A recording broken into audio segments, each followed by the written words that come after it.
Right. If you thought Boris Johnson was in trouble before, it's just gone up a level. You may have seen that video already by William Ragg accusing the government, accusing No10, of intimidation of MPs, blackmail, and breach of code of conduct. Now, William Ragg, importantly, is not just a disgruntled MP on the Conservative benches. He isn't just one of those ones that asked Boris Johnson to resign and is now complaining.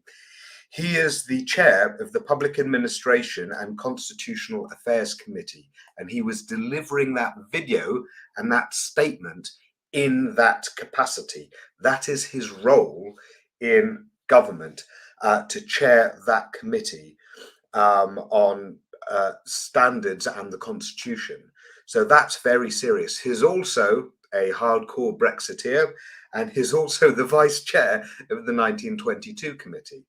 So this is all looking very serious for Boris Johnson now. Remember that the news was this morning that the pork pie plot was imploding, that because Christian Wakeford had crossed over to the other side and become a Labour MP, that was why. That was why that people who'd put in letters to Graham Brady were now withdrawing those letters. The plot was diffusing.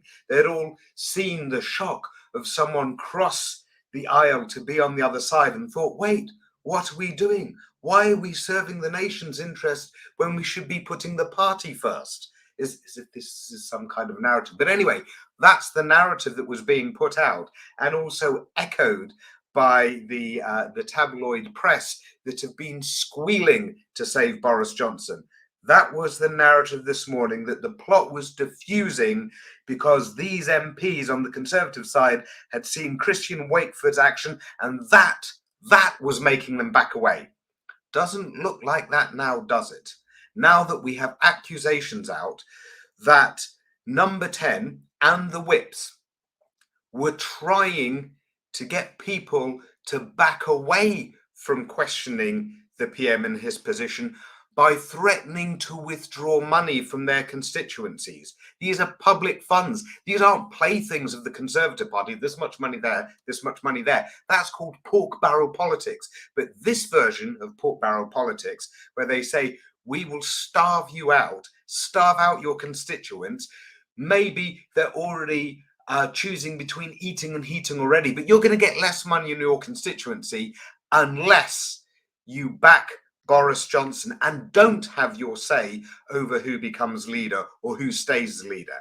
That's thoroughly corrupt. You should use public money for that purpose, holding children in constituencies to ransom. What the hell, people?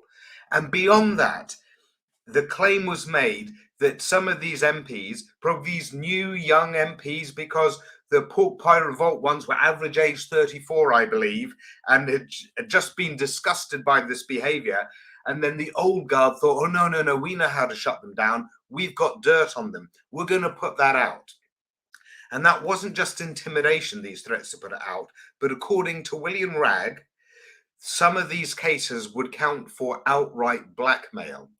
This is how Boris Johnson's government is behaving at the moment. I said a few days ago, when you entrap someone who has been lying and getting away with it for a long time, then what you usually see is their panic and their indignation in the end game makes them do extraordinary things that usually shock the hell out of you.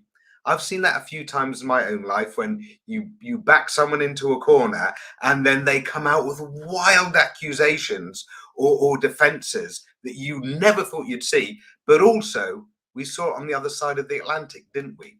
We saw it with Donald Trump. When Donald Trump was going down and he absolutely pulled out all the stops, was prepared to go right against the law, was prepared to throw democracy under the bus in order to save himself.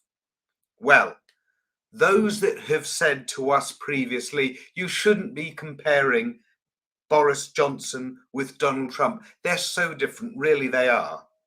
Well, Boris Johnson has just landed himself right slap bang in that same square, in that